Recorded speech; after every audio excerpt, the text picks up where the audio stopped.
Welcome to River Tales. River Tales is a 30-minute program that will introduce you to fascinating people, take you to interesting places, and inform you on events in your local community.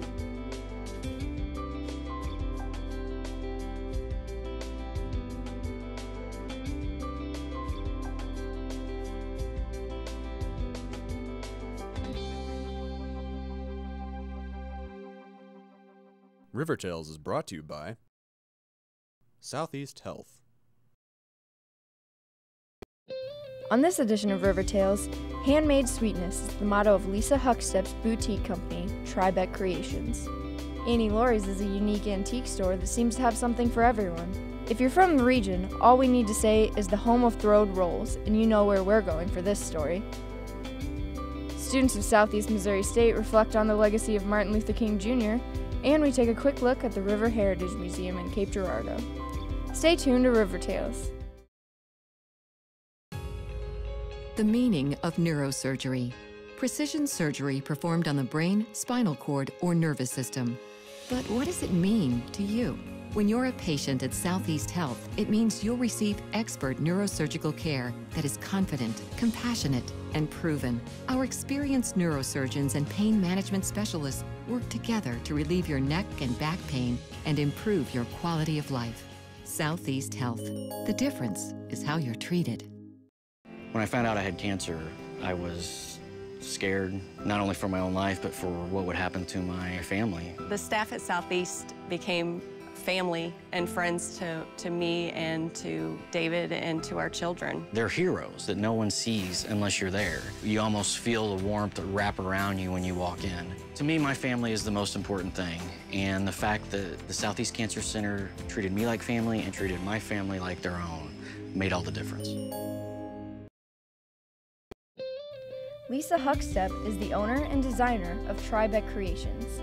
These unique and beautiful hand-crocheted boutique-style photography props are a favorite of mothers and photographers. She calls her creations handmade sweetness, and they're all made here in Cape Girardeau.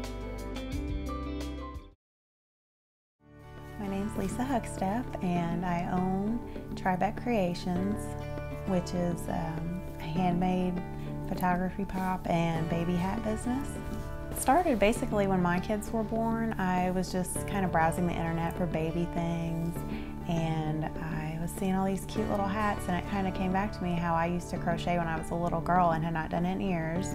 And I decided when I was pregnant I just wanted to pick it back up kind of for something to do, and it was in the middle of the winter and I was pregnant, so I was reading a lot of books, and I went and got some crochet hooks and some yarn, and I just didn't put it down. I kind of discovered that I was pretty good at it, and how some people play music by ear, I kind of crochet by ear. I don't really follow patterns, and I just make my own things. And somebody said, "Oh, you ought to sell that," and I just really enjoyed making everything, so I kind of came up with a little line of products and started out, and it just really took off for me. There's lots of people who do the same thing I do. You'll find lots of little businesses, they're all a little bit different, but I kind of have my own style, and inspiration comes from a lot of different places. Definitely the seasons, definitely the holidays. Like Halloween's big for kids, Easter is, Christmas obviously is a big thing for kids, and so you just kind of, and then like children's characters, I have what's really popular. Hello Kitty's very popular for me, and the little girls love that. Of course, and a baby thing that's really popular for me is The Very Hungry Caterpillar, and that's a children's book. And I make a little hat that looks like that. And so I just take inspiration from things that are popular for kids, things that kids love, and then also things that moms love. I'm a mom with young children, so I kind of hit on that. I make all the way up to adults. I've definitely done hats for adults before. Off the top of my head, I know I've made a Hello Kitty adult. I've made a hippo, little hippo hat for an adult. And I don't know if a lot of it's just teenagers, which would wear an adult size, but yeah, I do quite a bit of adults. And I do older children, I do toddlers, and of course I do the little babies too. But yeah, I do just about anything, any size. And I've started actually recently, which really isn't on my website yet, but I've started doing like some cowls and scarves and hats and things for women, which has kind of gone over well. I've had a lot of orders for those too, so that'll be exciting to be maybe expanding my business a little bit in the future. And, you know, I took my kids to a local photographer and I had brought some things along with me, and she said, "Oh my goodness, where did you get that? Did you buy it on the internet?" So I made it, and she goes, "Well, you need to make some stuff for me." And so I started making things for her too, and it just kind of took off. I know Lisa. She actually began coming to the photography studio with her first child, Tristan. And I remember telling her way back then, "Oh my gosh, I really wish I had somebody who could make hats." And she said, "You know, I think I'm gonna try that." And it was just this amazing camaraderie. We get along, and she's got the cutest 2 little boys now. And she ended up making some prototype hats and bringing them in, and I started using them for clients, and it kind of just built from there. When I use Lisa's hats, parents love them. You know, I don't technically remember the first time probably that I used one of her hats, but every time I use one of her hats, and parents are seeing them for the first time when I bring them out usually, and they ooh and ah over them because they really are the cutest things, and they make for really fun, bright, interesting photographs. And Lisa's fabulous at making anything that I would need or anything that would match a backdrop. Parents often will say, "Oh my gosh, who made those hats? I can't wait to get one." And we absolutely have Lisa's cards up front, and we promote her because she's such a great friend and she has such a talent for doing what she does. Lisa is absolutely extremely professional. Every hat is made with care. She has gotten everything down to a T now, as far as from where she began to now. Her hats are perfect. Since meeting Lisa, every interaction that we've had has absolutely been a positive experience, and has been a good thing for the studio and a good thing for me just as well. Just to know her and to have that resource and to have someone who's so talented in to work with and to deal with is a great experience. I really enjoy my job that I've made. It doesn't feel like work to me. I enjoy creating new designs, and I enjoy seeing them on little kids' heads. It's just a lot of fun, and it makes me happy. Something I can do in my spare time, and something that I can still be a full-time mother and do after my kids go to bed at night or when they're in preschool during the day. So I'm definitely lucky to have stumbled upon it and for it to have worked out this way.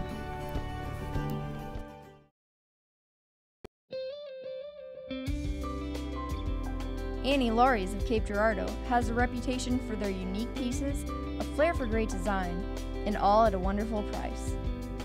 The store is owned and operated by Laurie Everett.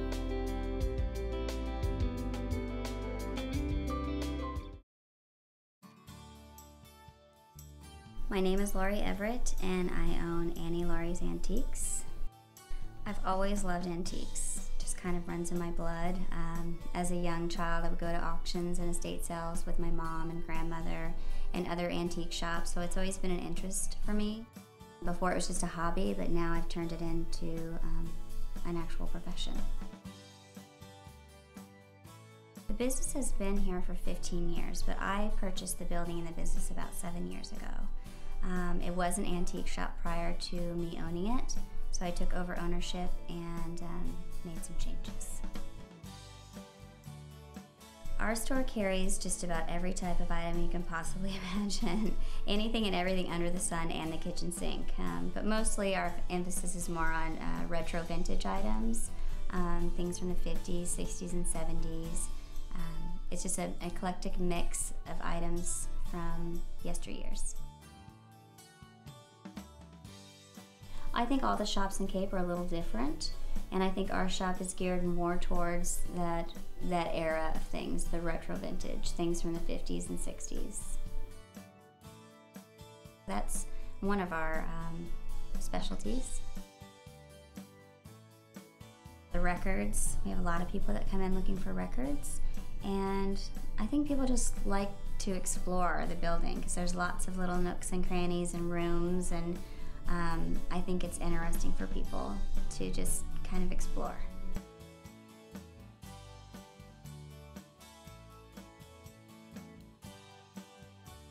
My favorite part of running the store would have to be being my own boss, which means every decision comes from me. You know, it's whatever I want to do that day I can do.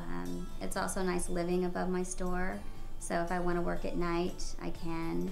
So there's a lot of positive things that go along with having your own business. So I love it. I love every aspect because it's something that I also enjoy doing. I don't dread going to work every day. I look forward to it.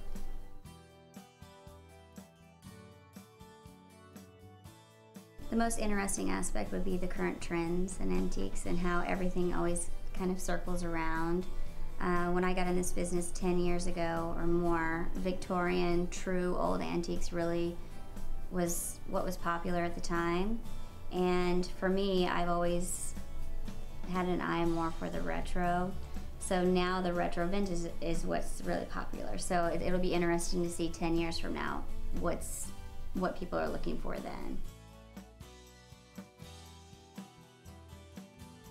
Another aspect of the business that I really enjoy is taking in interns from the university. It's always nice to get a young, fresh outlook on things, and it may be different than how I see it.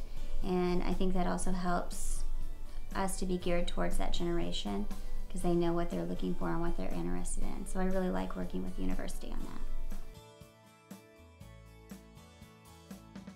It's also interesting to do research on different items. You know, maybe an item that you think isn't worth much may be worth way more than what you think, or vice versa. So the research aspect of it is very interesting too.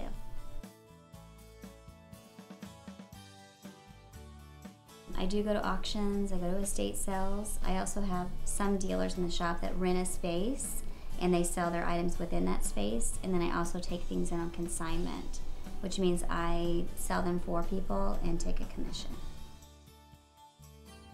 Lauries Antiques, which is located at 536 Broadway. And our hours are Monday through Saturday, 10 to 6, and Sunday from noon to 5.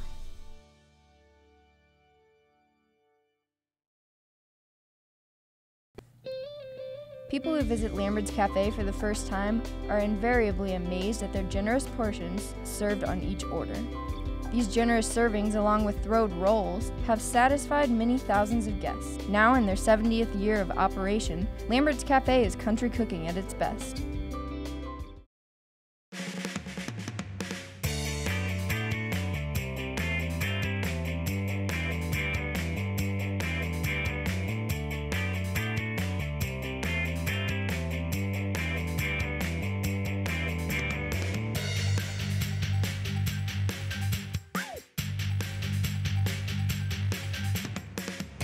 My name is Kim Robinson. Okay, how long have you been working? I've been here 19 years, started June 15th, 1993. Really? Yes. Do you throw rolls? I never thrown rolls. I used to cook, and I came out here in 99. Well, the building that we was in, it was a lot smaller, and it was so crowded, so a customer came through and say, hey, just throw the roll. And so that's when the owner started throwing the rolls. So that's how Lamberts got their name. Fried potatoes and onions, very, very good choice.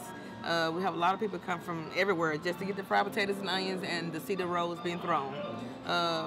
Macaroni and tomatoes, we have a lot of people that like the macaroni and tomatoes, something different, it's sweet. The country fried steak, a lot of people come for the country fried steak, very good here. But the rolls are our main thing. Well, I've thrown rolls this table, say right across over there.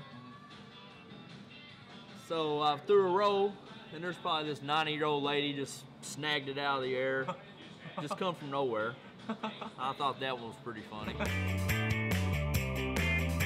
But I was throwing to a table all the way in the back, and I hit the table in front of them right in the face, which I felt pretty bad about that, you know. Then again, I was young and stupid. Right. But I figured someone would have a story about hitting someone in the face with a roll. yeah, I nailed her pretty good, and she was upset, but Her husband's laughing at her, so I think that pretty much took the heat off of me. Yeah, if her husband's laughing about it, so he pretty much got all the heat. You just gotta be loud and good with people. Yeah? Loud and good with people? Yep. And hopefully somewhat good aim, I guess? Yeah, stay out here on the floor. Don't be lazy. Yeah. This, if you want to get a shot of this wall, Yeah. this wall used to be at the old Lamberts, and when they built this Lamberts, they brought on the inside. So we have people that done passed on and no longer here. We have Miss Agnes, which is the founder, her husband. That's her husband there. Right here would be Miss Maggie. She used to wait tables. She waited for 30-some years. So that would be Lee Blissett, which is our kitchen manager. This is Miss Charlene. Charlene's been here forever and ever. And she's the one that makes the rolls. She's one of the ones that makes the rolls. We inherited a new machine this year that is really fabulous.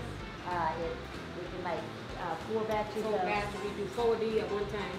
Whereas in the old building, all we could do was 2. It's great.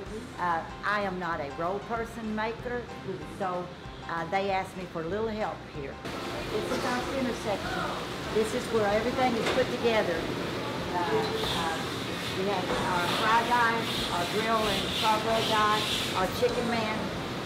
The ladies on the line, they're called our line people. They are the ones that get the tickets forever. He's the one that he makes sure that our pork steaks and our ribs and our meatloaf and things are ready and on there. So he's very important. Yes. They do a real good job. All our guys do real good job at dishing. If the dish room didn't have our dishes ready for us, no plates, you know. Yep, gotta have a plate, gotta have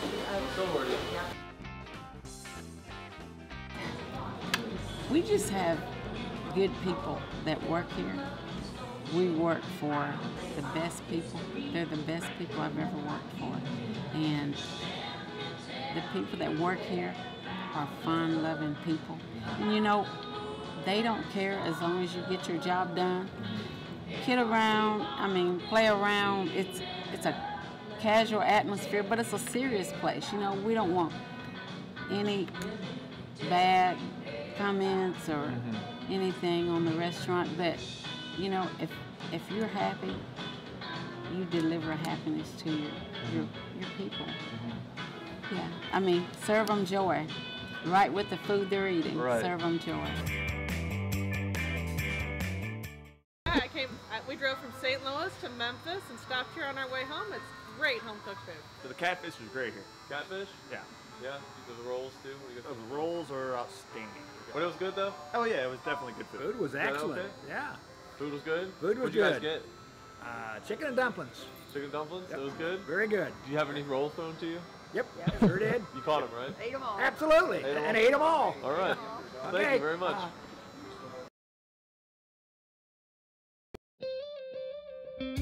As an American clergyman, activist, and prominent leader of the civil rights movement, Martin Luther King Jr. has inspired countless individuals with his teachings to achieve political and social change.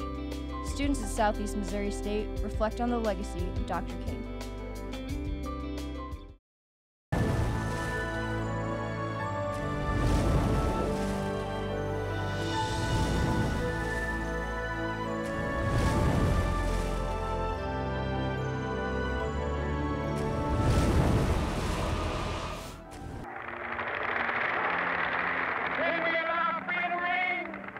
I say unto you, love your enemy, bless them that curse you, do good to them that hate you. For me personally, it is easy to respect a man who understood the importance of nonviolence and also cooperation between the races in the quest for equality. The world I was born into in the early 1980s was already very different from the world into which my parents were born. Not only did Dr. King make great strides in gaining equal rights for the African American citizens, he also helped restore humanity to America's white citizens by removing them from the role of the oppressor. Dr. King has helped create a society in which racism and discrimination is far less acceptable than it was, even when I was born. I think this is certainly a result of Dr. King's teachings and work. There is no question that America still has a long way to go down the road to total racial equality. By no means have we arrived. However, it takes generations to change the ideology of a nation. As the legacy of Dr. King lives on, long after his death, should I have children one day, I believe they will live in a better America than the one in which we live today. Dr. King may be dead in body, but in spirit, the spirit of his convictions continues to live in the lives and hearts of those who value him and his work. I'm a Mexican-American born and raised in St. Louis, Missouri. For many years, Mexican-Americans were treated just unfairly as African-Americans were. Our education was different, we didn't have the right to vote, our equal opportunities were unheard of. But all of that has changed. Many people have stood up and actually made different changes in the world. My father was one of them, making the decision to come to the United States at a very young age. It wasn't easy for him, mainly because of the language barrier that he had, but interacting with the people in the States has helped him become better at speaking. Years have passed and he was still an illegal immigrant, working hard until an amazing opportunity crossed his path. In 1986, the United States decided to grant citizenships to Hispanics living in the U.S., and my father was one of the lucky ones to obtain that privilege. Growing up, I never understood my father's struggle, but now that I'm a young adult, I see the better picture. Being a Mexican American in this country today makes me appreciate and actually feel the struggle that my father went through. What the future has in store for us, we don't know, but we're actually going to be ready for it, knowing that more opportunities are coming and they're opening up for us, and the only thing that we can do is take them. The only thing that can stop us is ourselves.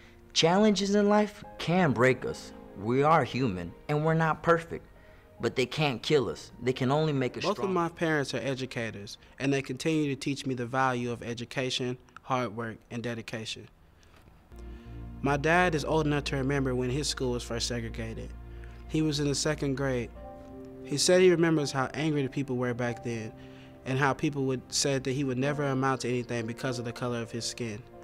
My father told me that this drove him to be successful. Luckily, I never had to experience any of these things because of the people before me. I have lots of friends, black, white, and Hispanic. They all mean the same to me on the inside. I am thankful for the diversity in this country because of how much you may learn about another person based on where they come from or how they were raised. Culture and family are two very important things to me, and I am thankful to be able to share my culture and my family with others. One way that Martin Luther King Jr. has impacted my life is by providing African Americans with equal opportunity.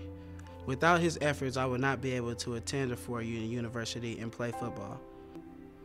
Martin Luther King Jr. has made a huge impact on lots of people's lives today. Sports are how I express myself. Some of my best friends and biggest life lessons have come from playing a sport. Because of the people that made sacrifices back in the 60s, I am able to play on a national stage and will be judged by my talent and intelligence instead of how dark my skin is. I plan to be successful to make those who made this possible for me very proud. My great-grandparents come to mind when I think about the movement. Both were born in the 1930s, and I'm truly blessed to still have them here today. They both have seen and lived through the Great Depression, World War II, and especially the Civil Rights Movement. African Americans endured adversity and negativity for over 400 years, being brutally beaten, ridiculed, and disrespected because they were different. My great-grandparents did not have the right to vote, nor were they able to speak out for change, even though they were extremely capable of doing so. How can one accept change when they do not make the effort to embrace the steps needed for development? Several years from now, when I decide to have children, I will make it my duty and obligation to teach them about Dr. King's legacy, as well as the movement and how much of an impact he had on the world. There is always room for improvement, and every day is a new day for new beginnings and to be better. Every day is a new day to stay positive and to succeed. In the words of my dad, there is no more back of the bus, and we are capable of going the distance. I plan to do just that and then some. His story is one that should, and I believe will, continue to inspire us as we move into the future. When all of God's children and black men and white men, Jews and Gentiles, Protestants and Catholics will be able to join hands and sing in the words of the old Negro spiritual, free at last, free at last, thank God Almighty, we are free at last. With Dr. King's vision, my family has hope and has the capability to accomplish anything and everything. Martin Luther King Jr. has made a huge impact on lots of people's lives today, from the jobs to voting to drinking water from a fountain.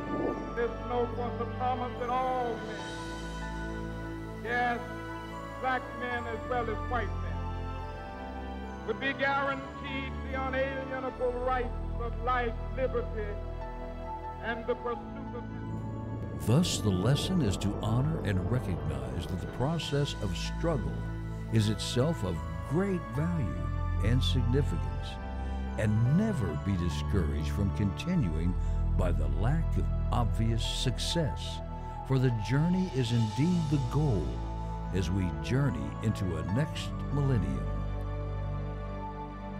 Be not deceived, God is not mocked. Whatsoever a man soweth, that shall he also reap. This is our hope for the future, and with this faith we will be able to sing in some not too distant tomorrow with a cosmic past tense. We have overcome. We have overcome. Deep in my heart, I did believe we would overcome. Dr. Martin Luther King, Jr. The Cape River Heritage Museum is a community-centered, not-for-profit historical organization dedicated to preserving and celebrating the unique character of southeastern Missouri. The museum hosts ever-changing exhibits, educational programs, special tours, community and social events that are all open to families, school groups, organizations, tour groups, and the general public.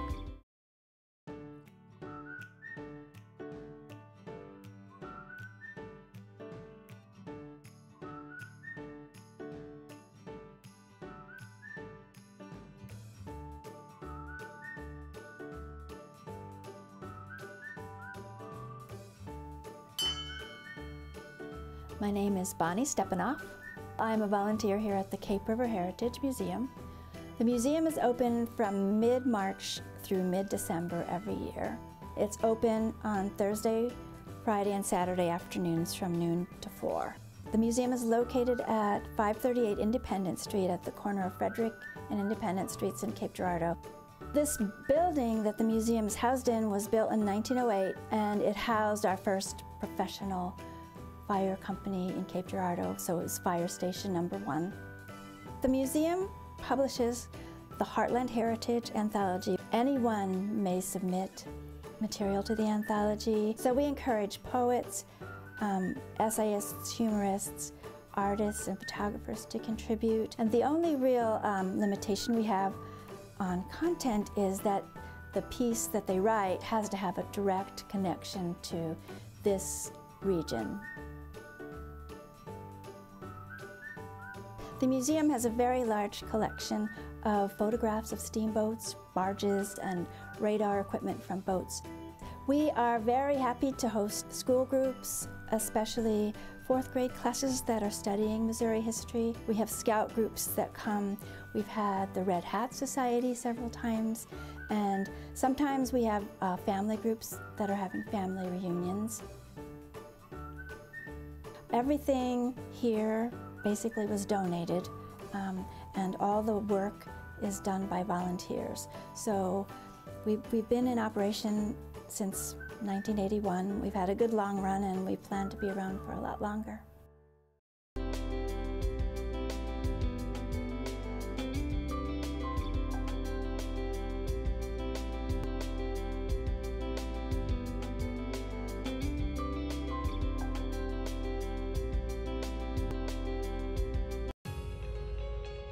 A stroke, the sudden death of brain cells due to a blocked or ruptured blood vessel. Here's what you need to know. The Joint Commission has certified Southeast Health as a primary stroke center. Our team of neuroscience professionals moves quickly to assess and treat patients. Choose the system nationally recognized for stroke care. Learn the signs of a stroke at sehealth.org/stroke. Southeast Health. The difference is how you're treated.